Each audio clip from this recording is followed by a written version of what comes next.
On va maintenant écouter Jeanne et Mylène sur Non aux violences faites aux femmes.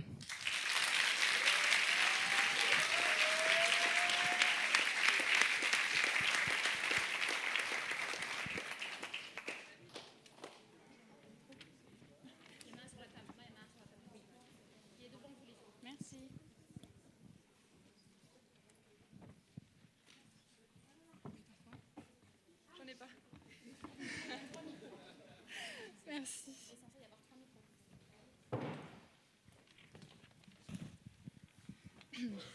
Ne mets pas ce haut, ça te grossit, ni ce pantalon, et encore moins celui-là. Sois plus féminine, c'est trop court, mais c'est trop long. Chaque matin, c'est la même chose dans ma tête, soit c'est trop, soit c'est pas assez. Chaque matin, je me demande quelle tenue est la plus appropriée. Chaque matin, j'appréhende de savoir si l'on ne me voit pas trop. Et chaque matin, c'est le même dilemme. Qu'est-ce que je dois mettre ? Aujourd'hui en France, oh, douce France, ce sont 86% de tes femmes qui ont déjà subi du harcèlement dans tes rues. Ce sont 100% des femmes interrogées qui disent avoir déjà subi du harcèlement dans tes transports en commun parisiens. Tes femmes sortent la boule au ventre dans tes rues. Lui, il va me suivre, non ? Il va m'attraper, me toucher, pire même me violer. J'accélère. Tiens, je n'avais jamais remarqué ces taches sur le parterre. Mes clés entourées d'une poignée de fer. S'il me rattrape, c'en est fini de moi. Je me vois déjà, demain, au commissariat, me présentant comme une proie. Mais qu'as-tu fait, toi ? Une jupe aussi courte, ça t'apprendra. Et tout ça débute si tôt. J'avais 7 ans, la première fois qu'un garçon a soulevé ma jupe dans la cour de l'école. J'avais 9 ans, la première fois qu'un garçon a jugé qu'il avait le droit de me toucher les fesses sans mon consentement. J'avais 11 ans, la première fois que 3 lycéens m'ont abordé dans la rue par un « Oh, t'es bonne, toi !» J'avais 13 ans, la première fois qu'on m'a dit de cacher mes formes pour ne pas déranger les garçons. J'ai seulement 17 ans et j'ai déjà de nombreuses agressions à vous citer. J'ai 17 ans et j'ai peur de sortir seule dans la rue. Et elle qui n'avait que 16 ans. Il était 21h, un soir d'été, en vacances avec ses parents. Elle décide alors de s'éclipser une vingtaine de minutes afin de recharger ses batteries et se vider la tête. Une balade estivale, quoi de mieux ? Et pourtant, il lui a suffi de 5 minutes, 5 courtes minutes. Sa jupe, c'est ça, hein ? Sa jupe blanche, son t-shirt blanc et ses claquettes à paillettes et elle ont croisé ton regard, ou plutôt ton regard affamé s'est posé sur elle. Elle se contente de te sourire comme un simple passant. Et pourtant, en s'asseyant sur ce banc en bois face à la mer, elle a senti tes mains se poser sur sa poitrine. Et ça a été si vite. Puis, tu lui as demandé avec tout ton vice de te toucher. Un sentiment complexe, la peur que tu en viennes aux mains et la colère de ne pas comment savoir réagir face à tes demandes. Et elle a hurlé. Elle a hurlé sans même se rendre compte de ce qu'il venait de se passer. Et vous n'auriez pas pu lui venir en aide ? Vous, passant, spectateur, complice. Elle n'avait que 16 ans. L'envie de se laver, de jeter ses habits, de se gratter la peau à en faire une couche, la démangeaison parce que tu as décidé de la toucher, parce que tu n'as pas réfléchi et parce que c'est une femme et elle n'a pas à vivre ça. La femme n'existe-t-elle que pour ses formes ? N'a-t-elle pas de cœur ? Et pourtant tu lui as déchiré le sien. Ton acte l'a marquée, homme. Les traces coulent sur elle de jour en jour. La peur qui rattrape femme à chaque regard échangé avec un homme, une insécurité constante, l'impression d'être reluquée, d'être dévisagée et tout simplement d'être jugée en permanence. La sécurité, un sentiment malheureusement inconnu pour une femme qui se promène seule dans la rue. Elle est toujours obligée de penser à des moyens de se protéger, elle se fait accompagner. Et toi qui lui as fait subir ça, dis-moi, une proie de plus rajoutée à ta liste. C'est tout. Je suis sale, je n'accepte plus mon corps et loin d'être la seule qui partage ce sentiment. Dites-moi pourquoi une adolescente se doit de changer de tenue pour sortir dans la rue. Pour sortir dans la rue, par peur du regard des hommes qui sont parfois des pères et même des grands-pères. Son corps face à ce miroir qui se briserait tellement allure ton geste. Les femmes ne veulent plus être considérées comme courageuses quand elles profitent de leur liberté de circulation, promis par l'article 13 de la Déclaration universelle des droits de l'homme. Est-ce normal que vos mères, vos sœurs et pour certains même vos filles aient peur du dehors ? Tout le monde ne devrait-il pas se déplacer en toute sécurité ? Ne trouvez-vous pas ça triste que la moitié de la population soit si effrayée par la seconde ?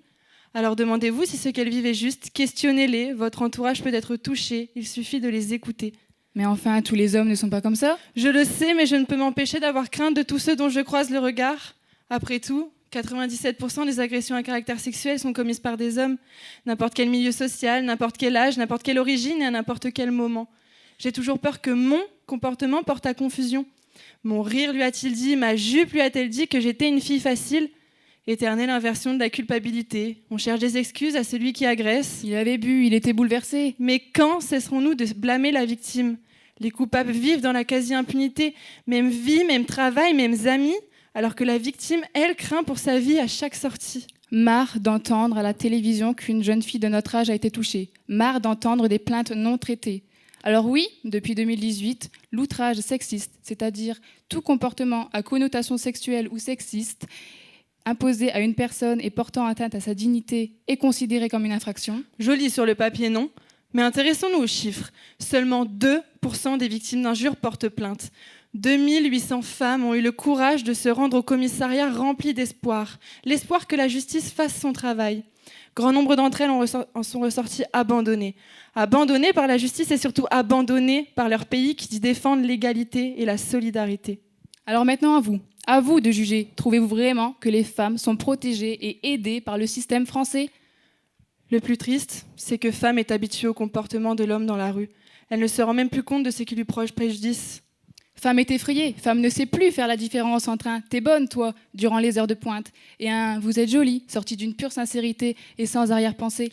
Les femmes manqueraient-elles d'un visage ? Elles ne sont reconnues que pour leur forme. Mais Femme relativise. Il y a pire.